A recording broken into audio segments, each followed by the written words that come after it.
Hey, everybody. I just want you to know that you have, if you are a sponsor, can you turn it up, Jordan? Can you turn it up? There we go. Hey, everybody. Thank you so much. If you are a mobility partner, you need to make your way towards the front. You do have labeled, it is reserved seating. If you are with Metro, you are in the front over here. Eliza, you're over there. I can tell everybody where they are. Yes, you're next to Eliza. That's right, Carol. You're a patron sponsor, so you're kind of like middle to, yeah.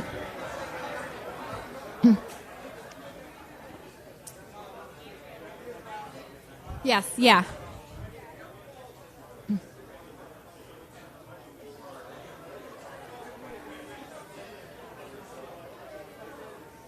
So you all are going to be in, there's some reserved seating or the open seating.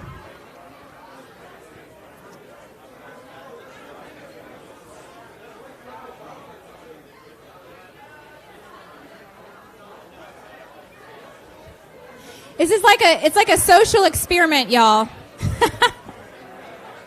You're right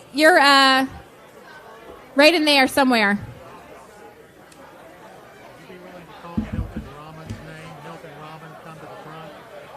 I don't know who that is. Huh? I don't know who that is. Well, he's the deputy chief of staff to Garcia, and he's supposed to be right here. Okay, I need a Milton Ramen to the front.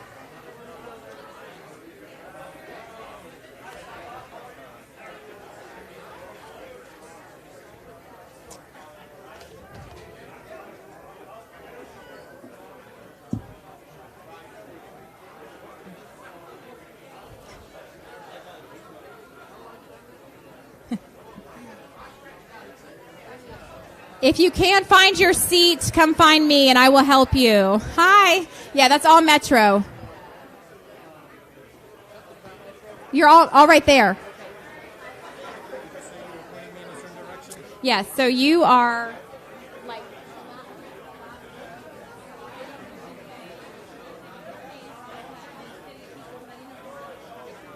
I don't know why I didn't know that, but I didn't. Okay. All right. Thank you. I know. I'm like trying to keep everybody happy. I'm like, oh my gosh.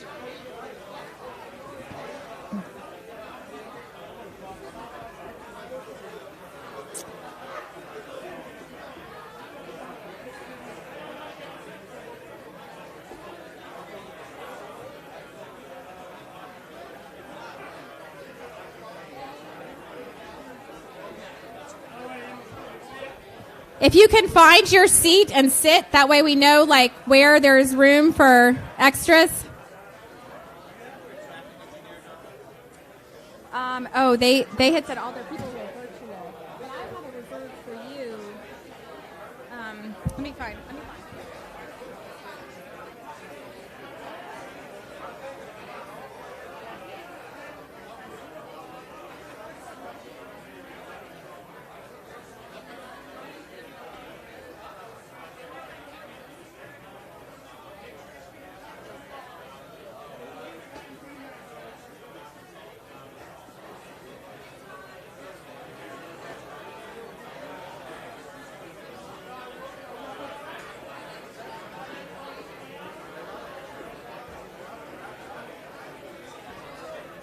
Okay, does everybody have a seat? Because we want to make sure that we get seated and started.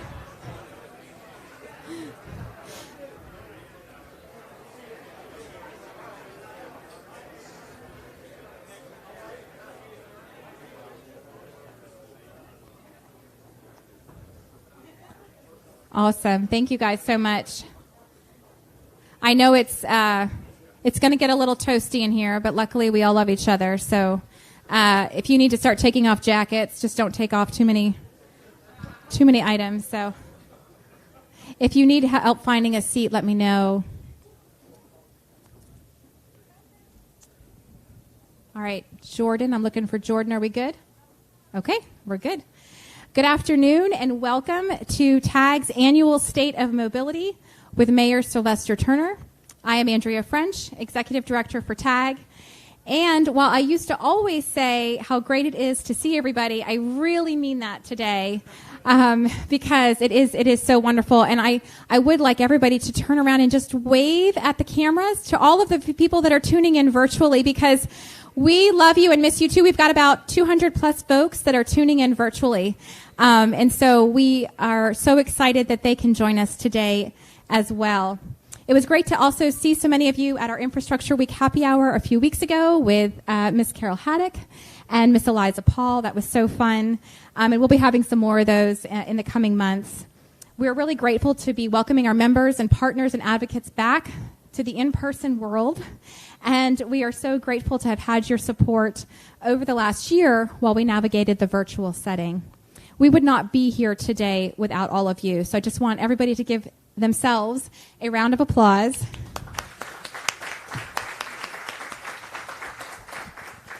For sticking with us. It's been a year.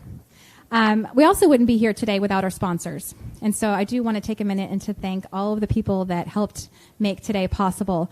Our platinum sponsor, S&B Infrastructure, thank you so much.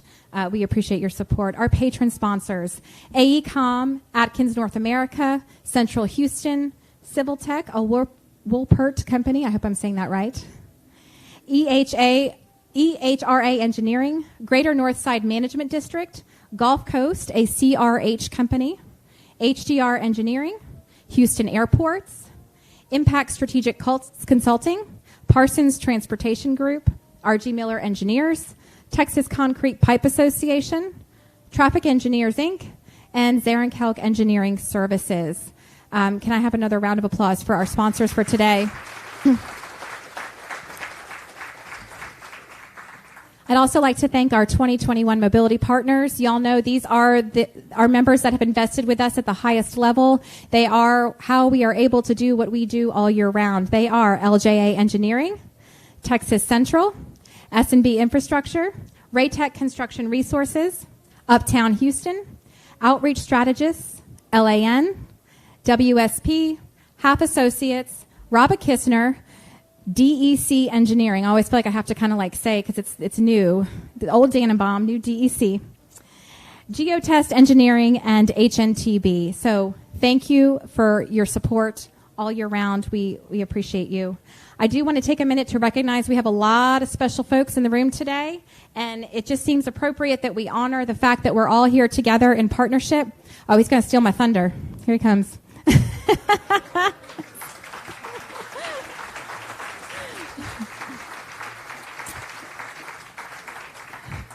Hi, Mayor. I met Councilmember Robinson. He's going to steal my thunder, too. So, I want to recognize all of our partners that are here today. We have leadership from TxDOT, Metro, City of Houston, Houston Airports, and I did want to recognize our elected officials that are here today. Councilmember Carlos Cisneros. If you can stand, too, when I recognize you. Thank you. Councilmember David Robinson.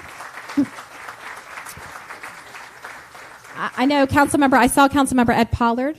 Is here? Yes? Uh-huh. And I know Councilmember Amy Peck is planning to join us if she's not here. We also have our Harris County Clerk and recent Metro Board member, Mr. Chris Hollins. We have Larissa Plunto with Congressman Michael McCall's office. And we have Jay Guerrero with Senator Cornyn's office. Did I miss anybody besides the mayor, of course? Wonderful. Well, as again, I'd say, we would not be here today without all of you. I appreciate the soundtrack music that's happening out on the lawn. I want to say thank you again for sticking with us, joining us from your homes to keep the transportation funding message going and strong. We didn't miss a beat. We didn't stop. We kept going. And our work has paid off. I want you to join me for a minute. We're going to go through what's going on with the legislature. It's a lot. For transportation, and it's a lot of great stuff. And it would not be happening if it wasn't for all the advocacy that we've done over the last year. HJR 99 is transportation reinvestment zones for counties. It has passed the House and the Senate. The Senate made some changes because they do that, And so it's going to go back to the House, and they're going to probably concur. But then the trick is that we have an election then November 2nd, a statewide referendum that needs to pass for it to pass. And so fingers crossed we get it through session, and then look for more information on how you can get involved to make sure that we pass that in November. House Bill 2219, which is for the Texas Mobility Fund. It has passed both houses. It allows bonding capacity for TxDOT. It's very important. I am told that there might be some hesitancy from the governor to sign it. So if you have any flex with that, please see me after today's event.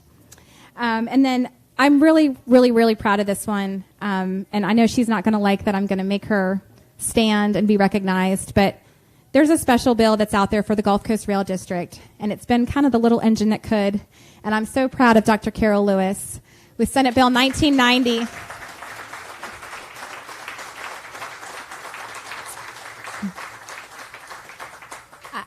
It's Senate Bill 1990, and it's passed both houses. It's smooth sailing. It's been who knew she's an operative in Austin? I didn't know this. It expands the powers of the Gulf Coast Rail District to be able to do things beyond commuter rail. And so that's so important as we look towards the future of transportation. So we're really, really happy and proud of that one. So thank you for that. Senate Bill 1728 deals with electric vehicle fees. It hit some hiccups. But there's some negotiations that are going on, and so we hope that something comes out of session. But we're not certain about that one, so stay tuned. And I would like at this time to have our Legislative Policy Council members please stand. If you serve on the Legislative Policy Council, I'm going to call you out if you don't stand. Barbara. Angela, yes, thank you. James, Kara, Dr. Lewis, Elijah. So thank you. These folks are...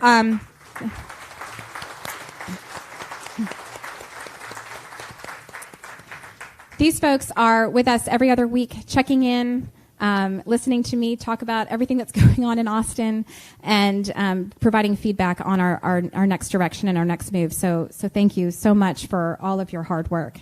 I did also want to recognize we have a guest here from D.C., and I'm going to pull out my phone so I don't get it incorrect, because Robbie would not be happy with me if I did. You know Robbie, he's tough. So we have Miss Tracy Thomas here, all the way from D.C. She is the Managing Director for Construction, Facility, and Security Management, and a career member of the Senior Foreign Service of the U.S. Department of State Bureau of Overseas. And I had to read that because I knew I would mess that up. So Tracy, can you stand for us? Yes, okay.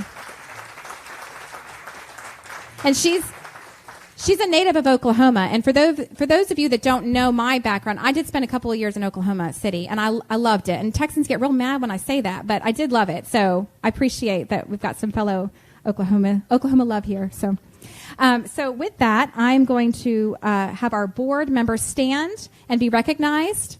Y'all know who? Greg, come on. All right, that's right. Okay.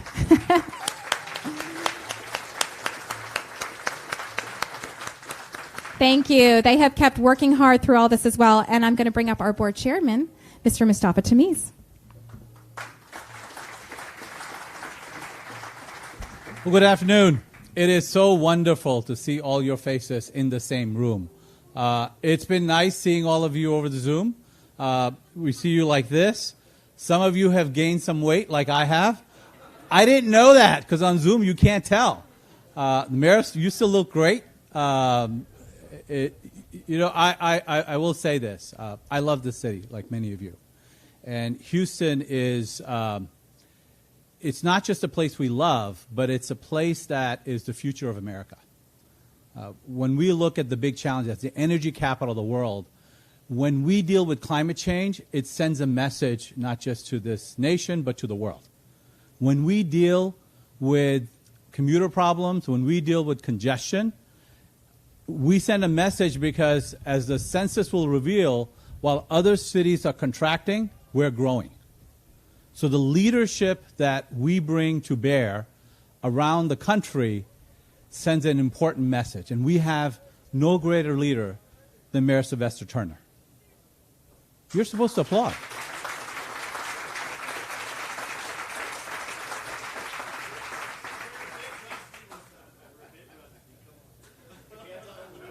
What do you need? What do you need, like an applause button here?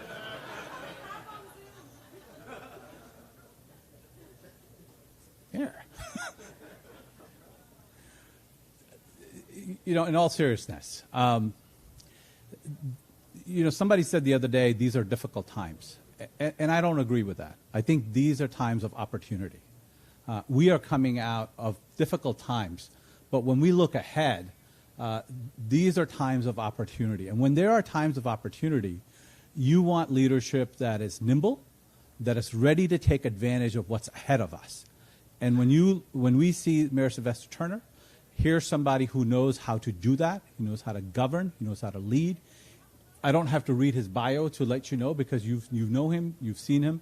And I think the remarks that you will hear from him today are forward-looking and facing the biggest issues that we have, bringing people together to get things done. And that's what he's done his entire career, and that's what we need him to do today. So with that, I know you're not here to talk to me or hear me.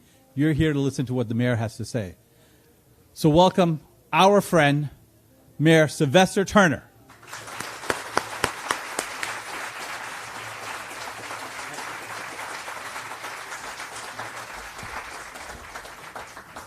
Let me start off by thanking Mustafa and certainly to Tag and Andrea and Jack and all of the board members and certainly all of you.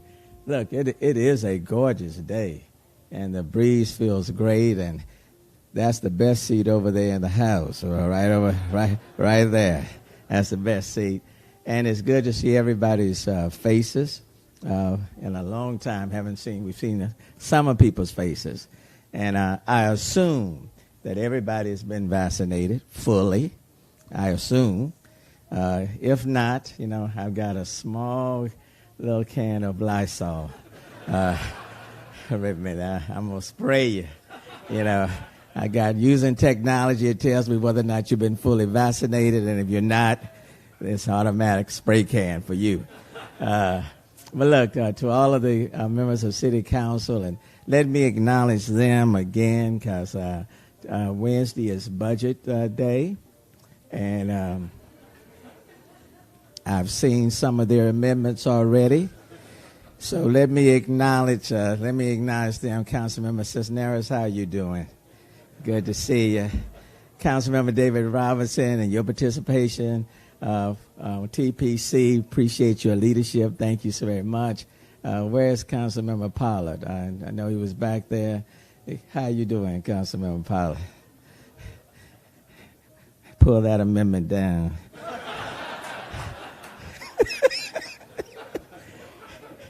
Any other council members here?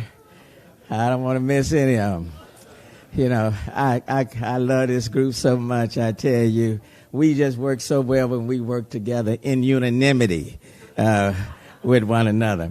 But I do want to thank TAG Houston. I want to thank, of course, the Houston City Council members, Harris County Metro, TxDOT, HGAG, the Houston Bike Share, Houston Park Board, Bike Houston, Link Houston, the Greater Houston Partnership, and so many others.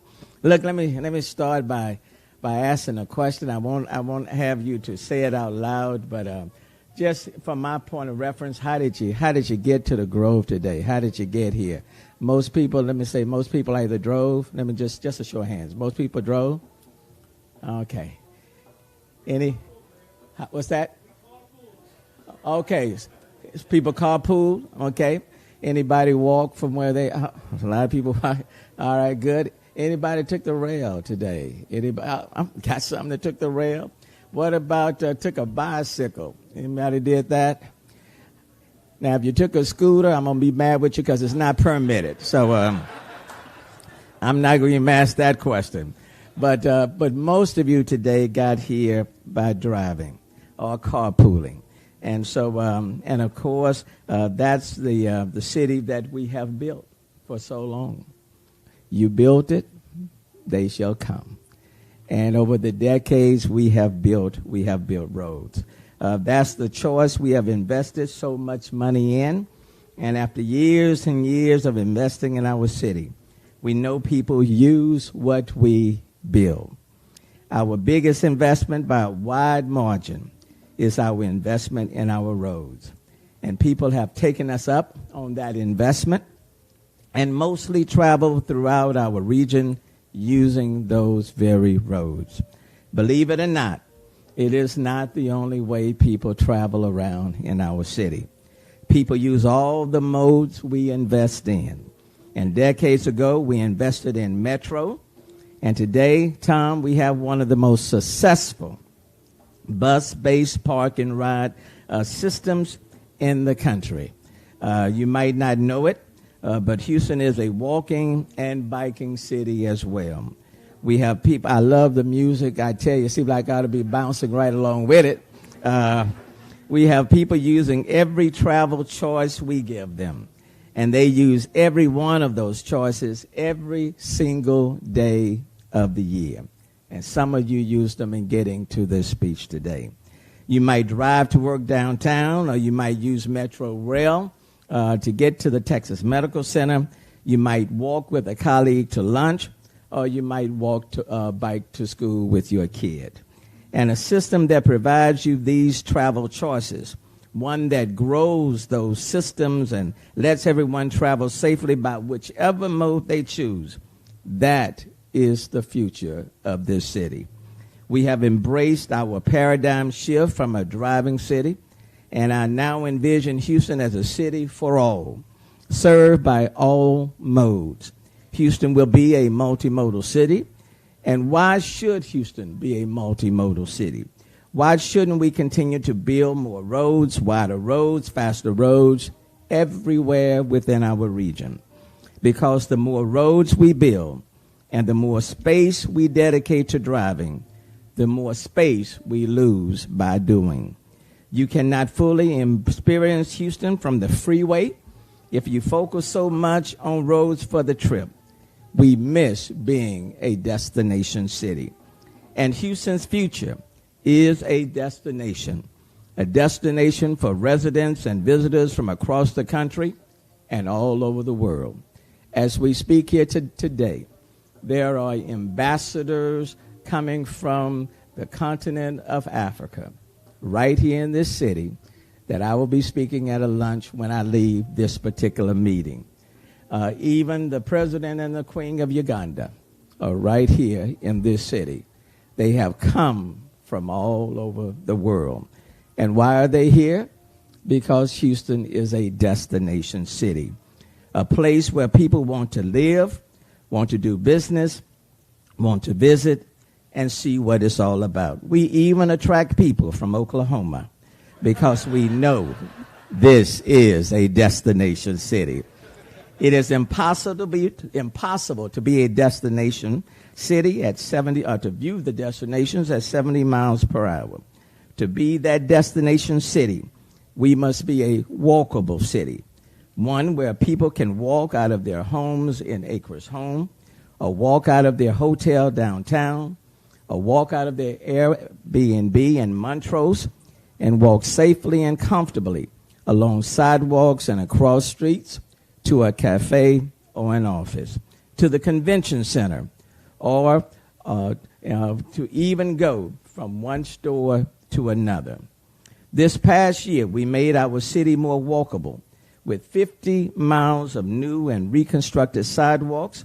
We piloted the first ever Slow Streets project in Eastwood, and we conducted the city's first connectivity study, working with Council Member Kamen to improve connections between Montrose and Midtown. We also promised that everyone could walk safely and released our Vision Zero Action Plan. Because we can eliminate death and serious injuries on our roadways. To be the destination city, we must also be a bikeable city, one where people can bike at any age along our existing 340 miles of bike facilities. Today, are the 1,800 miles of bike facilities we are planning. And this year alone, we are adding 13 miles and have another 50 miles in design or construction. And people can bring their own bike or use our 800 B cycles, including 100 electric bikes provided by Harris County Precinct 1. That is my preferred way to ride a bike.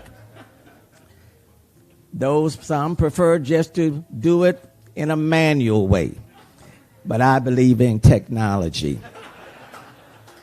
It's the electric bike that I prefer. To be that destination city, we must be able to connect to transit and ride it anywhere we want to go. And Metro is a great partner to us, with Metro Next as their guide for the future.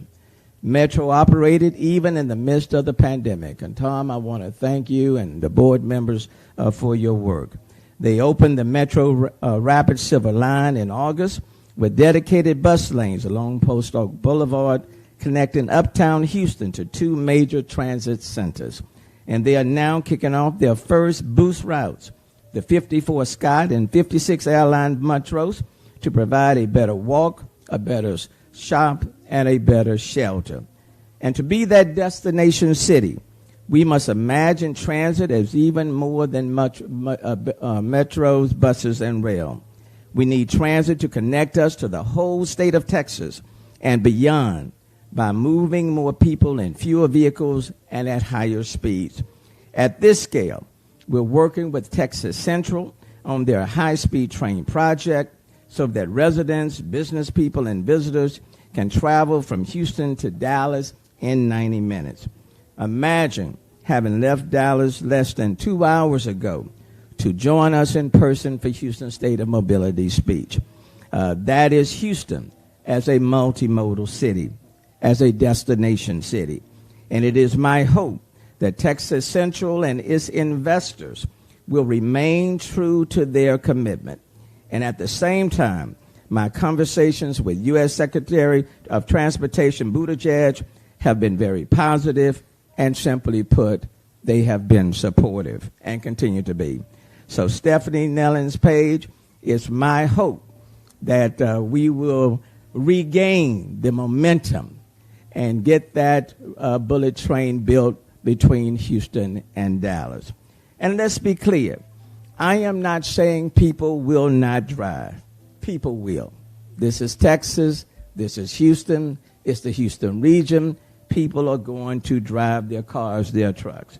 And we will continue to accommodate people driving as one of their travel choices. This year alone, we built or reconstructed more than 70 lanes, miles plus, overlaying nearly 200 lane miles, retimed traffic signals at 800 intersections, and implemented the city's advanced traffic management central software to make our roadways more efficient, more comfortable, and safer. And I want to thank Director Carol Haddock and her team for simply doing an amazing job at repairing many of our bad streets in the city of Houston. But they are bad for a reason, because over the decades, we have not spent what we needed to spend to make sure that we have nice roads and streets in our city. And so, but when we talk about our roadways, we must always make sure that our roadways serve our city, not dominate it. We must use our roadways to support our community, the people who live here and the businesses they serve, and not overwhelm us with traffic, concrete, and noise. And that is why I maintain that the North Houston Highway Improvement Project could be, and I underscore could be, the project of a generation. And it could be, and I underscore could be, transformational. Transformational if it's done right. It could be reconstructed with drainage and flood mitigation as a priority, designed with a footprint that only takes that right-of-way that is needed, constructed to be compatible with transit infrastructure and Metro Next, designed to enhance neighborhood connectivity, green space, trail connections along the banks of Buffalo Bayou, White Oak Bayou, Little White Oak Bayou, and Halls Bayou. And the construction comes with a firm commitment to provide just compensation for all relocations and displacements, especially as it relates to housing. Over the last 30 days, Chairman Bruce Bugg and I have met in person and have had several conversations in hopes of moving this project forward. Those discussions continue. And Elijah, it is my hope that if we genuinely work together in good faith, recognizing that the community input is important, that what happens in this city is important, that this project can move forward. We must keep in our vision in mind. Houston is a destination city. Houston is a multimodal city. And Houston is not just a city of roads. And the way we have done things in the past, over the decades, will not represent the future of our city. This is a different time, and we must do things differently. I want the I-45 project to move forward. Let there be no mistake about it. I want it to be built. I believe it can be transformational, but it must be done in collaboration, in partnership with Houston and Harris County, and not without their support. And so I hope that TxDOT and all of those in the region will work with us to move it forward. I have been in office for some 30 years. I have worked with TxDOT, Elijah, over the decades. And in most cases, we have been able to reach a meeting in the minds. And I believe there's an opportunity here, and I'm hoping that we can find it. Streets and parking lots that were previously only dedicated to moving and storing cars are not offering the city their full value and can become so many other things. And this year, we created the More Space program that allows restaurants to convert 50% of their unused parking spaces and use the space to serve customers during COVID restrictions. We then extended the concept to More Space, Main Street, where the city is closing certain blocks of Main Street to vehicle traffic and allowing restaurants and bars to serve customers in the roadway. Opening our transportation vision is not only on land. Embracing the value of waterways, the Port of Houston now has early stage approval for the widening of the ship channel that will, with industry support, also lead to the deepening of the same channel, allowing us to be more freight in less space. Why stop at waterways? For us to be a true destination city, our transportation must take us to the stars. 6 years ago, we became a licensed federal spaceport. We have invested in infrastructure at this spaceport, and last week, City Council passed 2 major projects that will be building space infrastructure. And when we say Houston is a multimodal city, we recognize that even the astronauts walking to the ship happens to be a pedestrian. What Houston can do right here on Earth, we can do in space as well. Quite frankly, there is nothing we cannot do when we are willing to work together. To keep moving Houston forward, to become this destination city, we must continue to work with our partners. And during this Texas legislative session, we have worked with our long-standing partners at TAG, the Transportation Advocacy Group, as they led advocacy for transportation funding even amidst a pandemic-plagued legislative session. I want to acknowledge what Andrea had to say. They kept the message going and strong through virtual conversations with House and Senate leadership, with their Ledge and Learn and Under the Dome series and consistent and aggressive advocacy. They educated lawmakers early on, and these investments have paid off with major legislation now in its final stages of session, about to cross the victory line. Now, I must add, even though I want some of these things to be completed, I can't wait until they sine die. It's time for the legislators to come home. And we will provide buses, we will provide bikes, we will provide trains, we will provide TNCs, and though I don't like them, we'll send them scooters to bring them home. But the legislation up to this point include for counties to implement transportation reinvestment zones, allowing TxDOT bonding capacity once more with the Texas Mobility Fund, studying the impact and road consumption of all vehicles to better determine equity for future transportation fees and taxes, and expanding the authority of our very own Gulf Coast Rail District beyond commuter rail.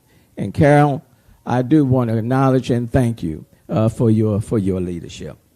It should also be noted that no transportation dollars were taken from the budget, something many were concerned about would happen. We are not at the finish line yet, and our work certainly is not done. There were many bills that did not make it, including an effort to set speed limits based on context, and we will continue to pursue this and additional Vision Zero-based legislation and push for policies that promote the safety in our movements and mobility. If you want to see the vision for our future transportation system, TAG's Motion Map is a great resource, and the Motion Map illustrates our regional collaboration and collective consensus for the projects that matter most to our city and region. We cannot move forward unless it is together.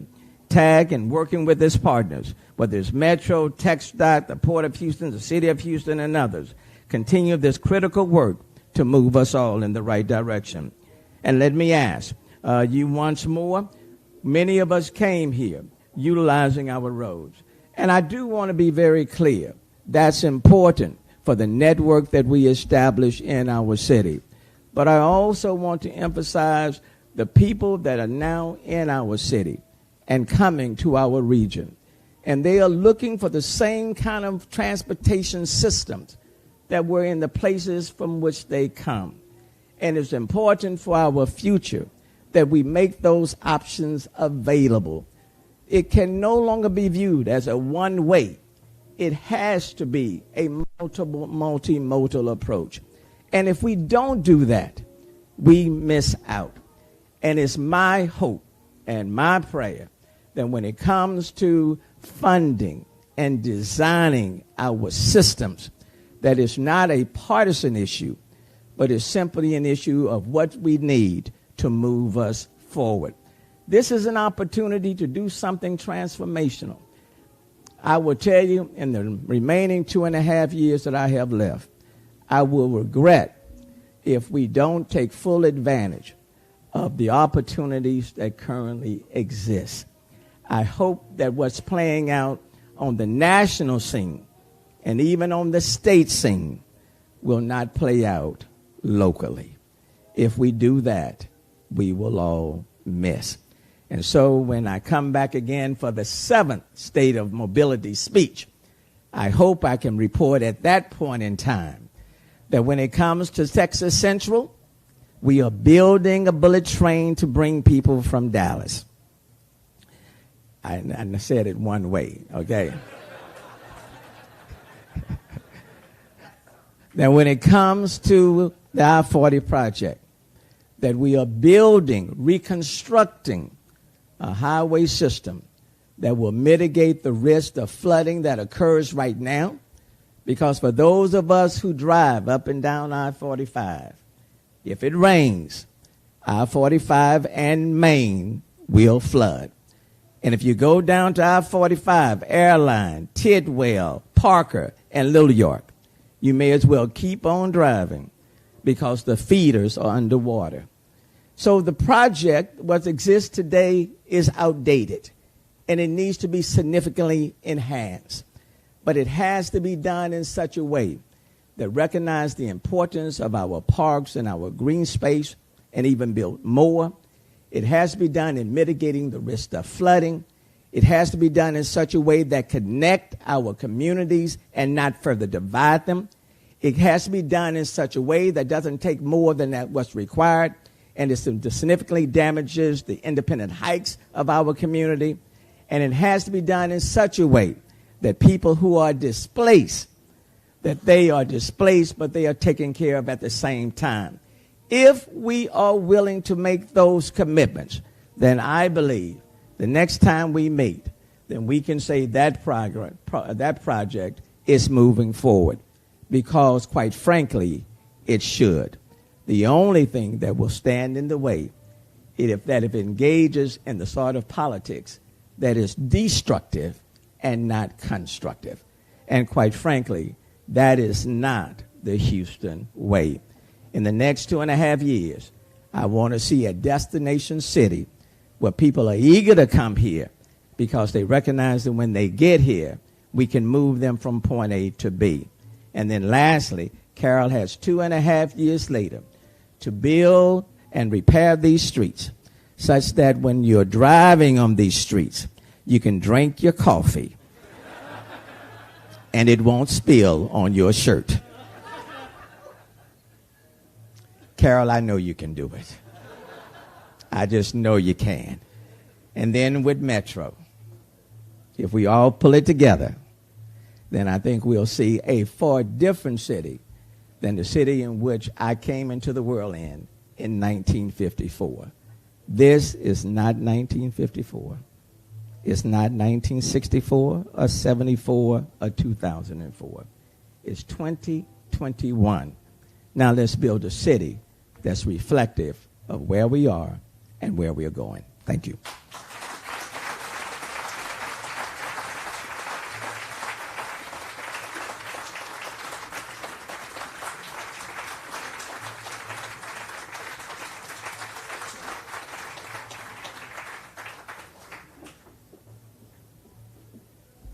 I didn't know if there were any questions for the mayor that he was willing to answer today.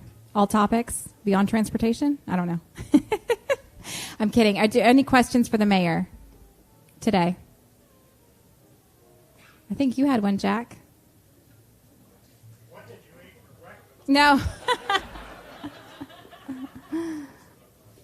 No burning questions. Yes, Mustafa? I think you put a great vision for the city. What do you want from all of us? What can we do coming out of this pandemic that you think will foster that vision? Look, this has always been a visionary city, and I think that drives policy. I think it's the vision that drives the policy.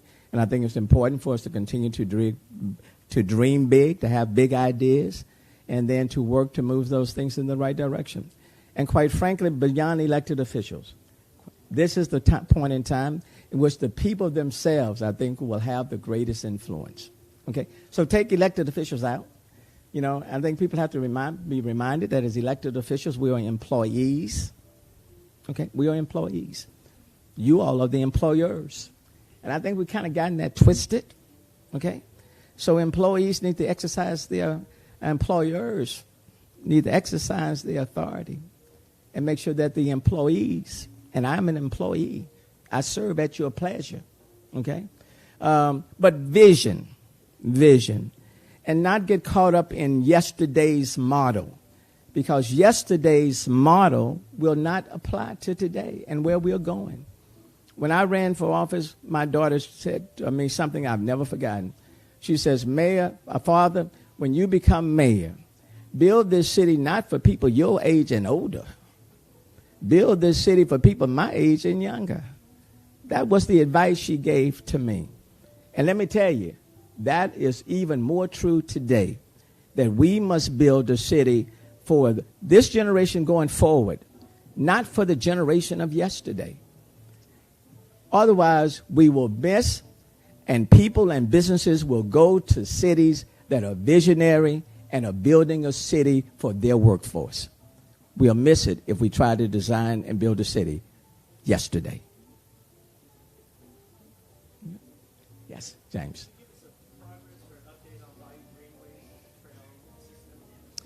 You know, we're pretty much at the end of the commitment that was made. You know, I want to thank the Kenners and all for the investment and so many others that made that investment in Bayou 2020. And now we're looking to the next round. And that's where our 45 project, for example, can be a part of that. Because there are opportunities for a lot of park space, green and park space. Okay? Right now, we're in Discovery Green. A part of I-45, for example, it will take place. You take the east side, another park opportunity. In Midtown, another park opportunity. North Main, another park and green space opportunity. But you have to work also with your existing green space that exists currently right now. So I'm excited. You know, this is the vision of I-45, for example, is where you construct it in such a way that the focus is not on the freeway. The focus is on everything else. I-45 kind of just disappears. Now, is it moving people? Is it serving as an evacuation route? Okay. Is it creating an infrastructure for safe users? Absolutely. The answer is yes to all of that. But you design it and build it in such a way that the focus is not on the freeway. You see everything else. But it meets all of the needs. Okay? Conventional in the sense of meeting the needs, but futuristic in the sense of how the city is being designed. So that when people are looking at the city of Houston going forward, they don't see all of these freeways. What they see is a city that's futuristic, where people are, yes, using your freeways, but they're walking, they're biking, they are using managed lanes, transit. All of those things are taking place. And it's ecologically clean. Got it? All right? Got it all? We all on the same page? Anybody disagreeing with me? This is your time. I won't be offended. You can't vote for me again, so I mean, best time to talk to me right now.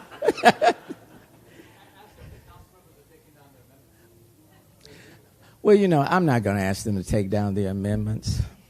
They know how to read my vibes.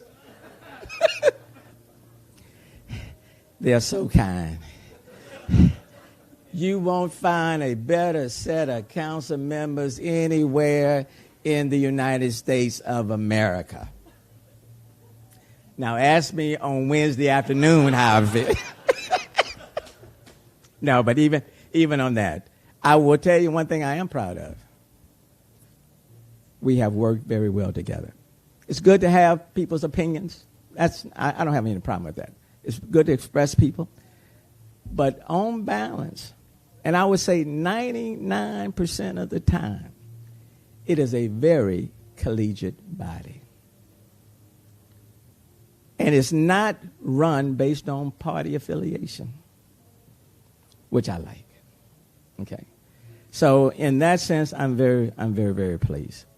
And then quite frankly, and you know, our relationship with some of our congressional members, quite good.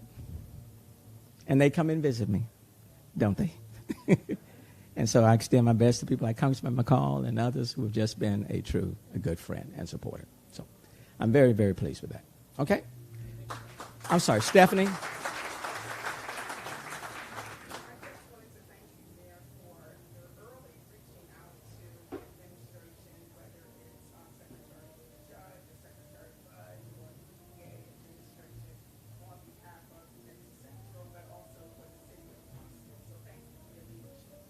Well, and I would tell you, we do want to be a part of the conversation.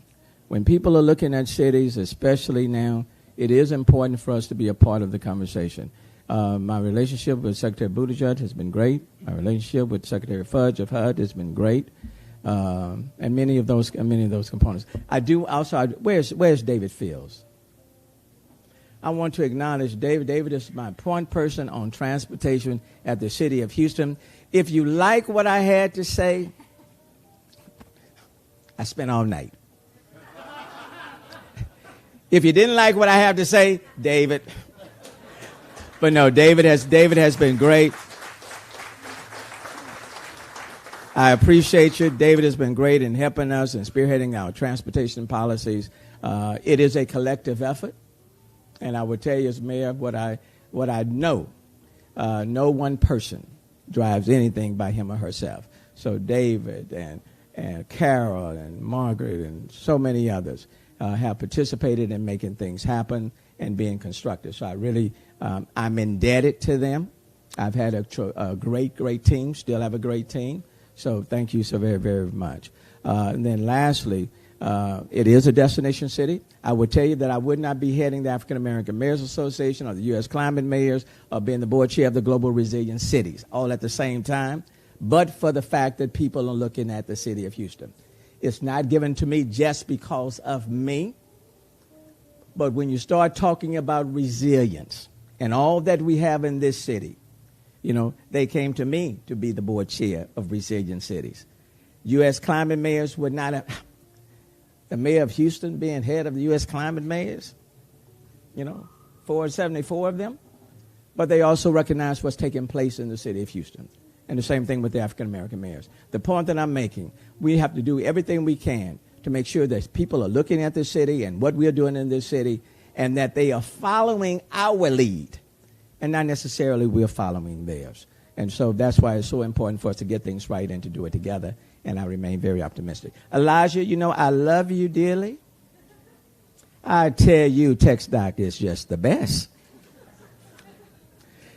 And so, but Elijah and I have worked together for a long time. And so I look forward to continuing to work with her and her team. So I think I buttered up enough. Anybody else that I need to butter up a little bit? Tom, how are you doing? Mr. Mayor, I'm doing great, sir. Thank you. You're doing fine? Yes, sir. Are we going to be ready when people go back to work on June 1st? Yes, sir, we are. Okay.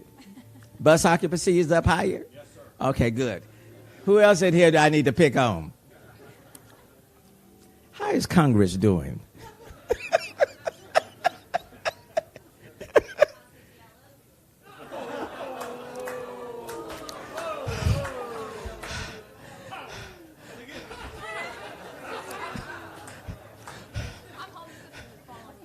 But let me take an opportunity. I have a couple of minutes. Let me take an opportunity to say this. Let me take this opportunity. I'm great. I love the lead in. I like that. You know, and I didn't plan it either. But I'm sure that I'm going to take advantage of it. So, but let me just say this. When GLO made their announcement a week ago, you would have thought that Harvey did not hit Houston, Harris County. When you give $0 of infrastructure dollars coming from the Fed to Houston and just $90 million to parts of Harris County, you would have thought that Harvey did not hit Houston and Harris County. What is that about? When the reason for $4.3 billion coming to Texas is because Houston and Harris County experienced a little more than 50% of the damage. And it was to mitigate the risk of future flooding. And if you do it on a proportional basis, $1 billion should have gone to Harris County.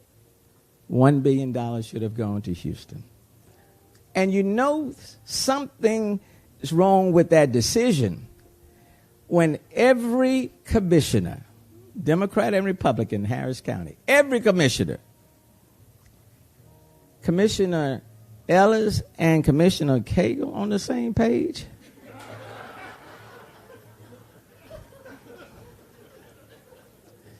Every commissioner. And then on Houston City Council, Councilmember Kubosh, Councilmember Mike Knox, Councilmember Travis, and Pollard and Robinson and Cisneros, every last one of them on the same page. Every last one. Signing the same letter. And why is that? And the reason being is that when God decides to allow it to rain, it rains on everybody.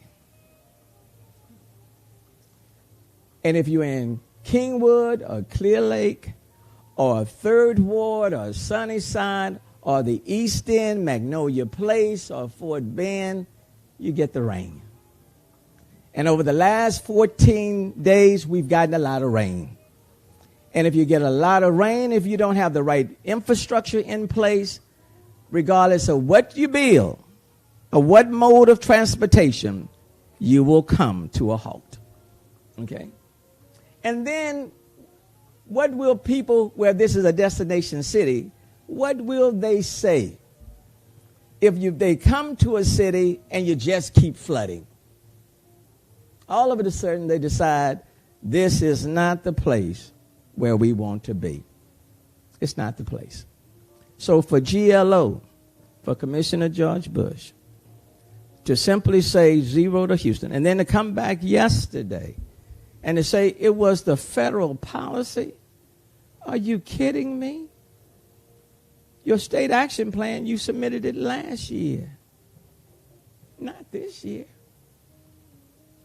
And you don't have to go through the feds or the HUD. If you want to do a direct allocation, all he has to do is amend his state action plan and make the direct allocation. And award Harris County the $1 billion and award the city of Houston.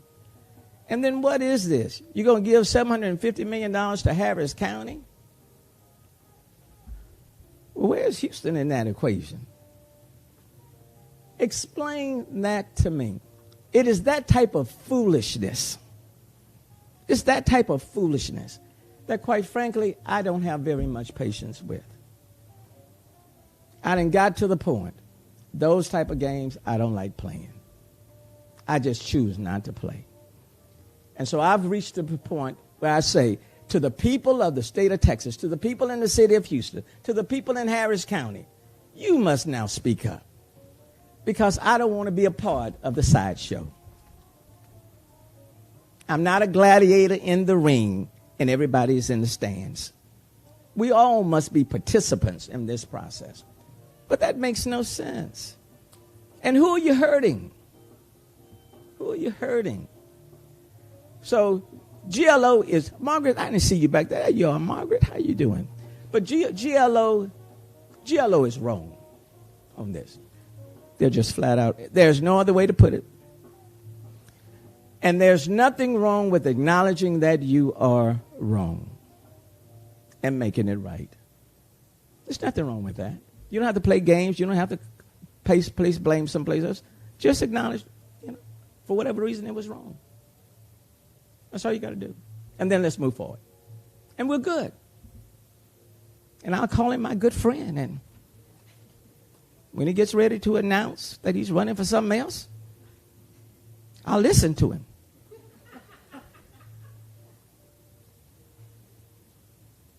But I shall not support him.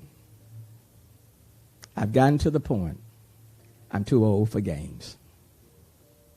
And there's too much at stake. And people's lives are at stake. So let's move past it. So that was more. Now you know you should have asked me that question. All right, thank you all so very much. I'm sitting down.